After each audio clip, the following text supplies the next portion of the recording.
বিসমিল্লাহির রহমানির রহিম। সুপ্রিয় দর্শক, আমি শ্রাবণ মাসের আজকে 19 দিন আমি চলে আসছি আমাদের দুলগ্রাম রস্তম মামার ধান চাষ দেখাতে। গুড়ি গুড়ি বৃষ্টি পড়তিছে, ছাতা মাথায় আসছি মামার ধারে আপনাদের এই মামার ধান চাষ দেখাতে। চলছে সারা বাংলাদেশে এখন আমন ধানের চাষ। আষাঢ় মাস চলে যাওয়ার পর শ্রাবণ মাসের আজকে 19 দিন। তো মামা কী ধান রোপণ করতেছে আমরা একটু কথা বলবো। কী জাত মামা, কী ধানের জাত এটা? 10, তাই তো? এর বয়স কয়দিন এই পাথর আপনার এই ধানের?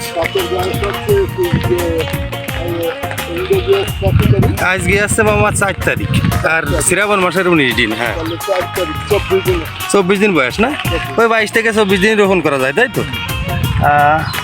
তাহলে এই ধান আপনি মোট সার দিচ্ছেন কোনো এই রোয়ার আগে, রোপণ করার আগে? না, রোপণ করার আগে হ্যাঁ, তবে 10-12 দিন হলেই দেবো। ও মানে এই আমন ধানে ফার্স্টে দেওয়া লাগে না সার, তাই তো? দিলেও হয়, না দিলেও হয়, দিলে ভালো হয়, তাই? আর বুলাকে তো সাধারণত সবাই দিয়ে রই, তাই না বেশিরভাগই?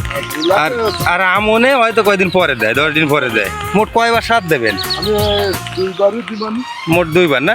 হ্যাঁ, আর শ্রাবণ মাস যখন শেষ, শ্রাবণ মাস আর 11 দিন আছে, ওই তো মানে ওই 11 দিন পরে দিলেও আছে। পরে দিবানি। হ্যাঁ আবার ও পাশে ভাদ্র মাসে হ্যাঁ। দিলি, হ্যাঁ, এই 1 মাসে মাত্র। কি কি সার দেবেন আনুমানিক? আমি প্রথম সমানে দিবানি হ্যাঁ ইউরিয়া, হ্যাঁ হ্যাঁ। তারপরে সমানে পুরো হচ্ছে ও, আর মানে ওই পটাশ দিয়ে রাখবেন না? পটাশ তো সঙ্গে আছে। ও, ইউরিয়ার সঙ্গে দেবেন না? পটাশ গ্রীষ্মের সঙ্গে আছে। আর পোকামাকড় দমনের জন্য কিছু দেওয়া লাগবে? না, ওটা যদি পোকা লাগে তো স্প্রে করা লাগবে, তাই তো? ও, তো ঠিক আছে মামা, ভালো থাকেন। সুপ্রিয় দর্শক, আমরা কথা বলছিলাম আমাদের মামা রস্তম মামার সঙ্গে। আমন ধান চাষ করতেছে, খুব সুন্দর দেখা যাচ্ছে। শ্রাবণ মাসের 19 দিন। তো এই শ্রাবণ মাসের 19 দিন অর্থাৎ আর 11 দিন আছে। এই মাসের 11 দিন পরে মামা সার প্রয়োগ করবে ধানে। আর এখন যে রোপণ করতেছে কোনো সার প্রয়োগ করিনি ইনশাল্লাহ, এখন লাগে না। 15-10 দিন পরে সার প্রয়োগ করলেই হবে। তো এই আমন ধান আসলে যেহেতু আষাঢ় মাস, শ্রাবণ মাস, ভাদ্র মাস আমাদের বাংলাদেশে বৃষ্টি হতেই থাকে, তো ইনশাল্লাহ এই ধানের একটু খরচ কম হয়, তাই না মামা?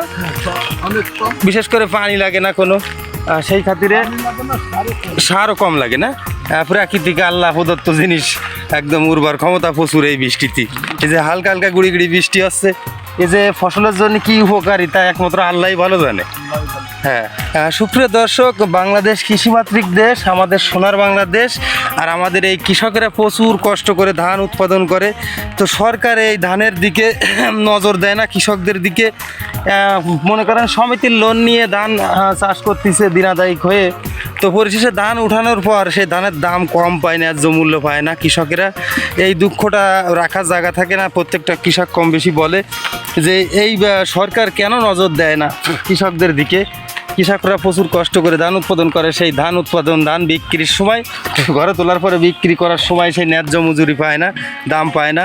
একটা সিন্ডিকেট বাংলাদেশে কাজ করে, তারা কম দামে ধান কিনে গুদামজাত করে পরে বেশি দামে ধান বিক্রয় করে এবং চাউলের দাম বৃদ্ধি পায়। সেই কৃষকেরই আবার সেই বাজার থেকে চাউল কিনতে হয় প্রচুর টাকা দামে। হ্যাঁ, তা সরকার আসলে যেন এই দিকে দৃষ্টি দেয়। আর মামা, এবছর কি ধান বা সার কিছু পাইছেন বতুরকির? হ্যাঁ, আমি সার পাইছি। পাইছেন তা একটু দেরি দিই, তাই তো? হ্যাঁ, যে আমার পাতা ফেলানো। ও, তো যাই হোক, আমাদের মিস্টেক হয়েছিল, তাই সর্বপ্রথম পাইছেন, তাই তো? হ্যাঁ, সর্বপ্রথম আমি। ঠিক আছে, ইনশাল্লাহ সামনে পাবেন। ব্লকের সময় ধান সার সব পাবেন, সামনের ধানেও আমি বলে রাখিছি আমাদের। ব্লকের সময় জন্য হ্যাঁ একটু আগে হ্যাঁ হ্যাঁ, আগে দেওয়ার চেষ্টা করবে, আমি বলেছি। কালকেও কথা হয়েছে আমাদের উপজেলা কৃষি কর্মকর্তা লিমন সরকার দাদার সঙ্গে। দাদা বলেছে ঠিক আছে মিঠু ভাই, আমি সবার আগে আপনাদের দেওয়ার চেষ্টা করব। আসলে মামা, আমি অনেক সময় চেষ্টা করেছি অনেক দিন ধরে, তারপরে এই জিনিসটা হয়েছে। হয় কি, সে আমাকে বলেছে যে চেয়ারম্যান মেম্বার তাদের নিজস্ব লোকজনদের দিয়ে দেয়, ঠিক আছে? তো জিনিসটা আমার খারাপ লাগিছে। আমি দাদারে বলিলাম এই আসাদ ভাইয়ের দোকানে চা খাওয়ায় যে দাদা, আসলে অনেক কৃষককে কথা দিলাম যে কৃষি বতর্কি সার বীজ পাবেন আপনারা, কিন্তু কেউ দেয় না। যে কৃষি অফিসার আসে চেয়ারম্যান মেম্বারের কথা শুনে সেইভাবে দিয়ে দেয়। হ্যাঁ, অরিজিনাল যে কৃষক তারা পায় না। তা সেই লিমন সরকার দাদা আসলে চেষ্টা করেছে, 9 জনের এবছর দেশে এই প্রথম। ইনশাল্লাহ এরপর আপনারা পাবেন, ঠিক আছে? আমি চেষ্টা করবো, আর তারা আপনারা পাবেন, সে কথা দিয়েছে, ঠিক আছে? আমরাও আশাবাদী। হ্যাঁ, ইনশাল্লাহ ভালো থাকেন। সুপ্রিয় দর্শক, মামার সাথে কথা বলতেছিলাম, রস্তম মামার যে কৃষি পদ্ধতি জীবনও পায় না, সর্বপ্রথম পাইছে হালকা। তো আমি কথা দিছি এবং লিমন সরকার দাদাও আমাকে কথা দিছে, উপজেলা কৃষি কর্মকর্তা লিমন সরকার, অভয়নগর যশোর। তো সবাই ভালো থাকবেন, পরবর্তী ভিডিও কথা হবে, আল্লাহ হাফেজ।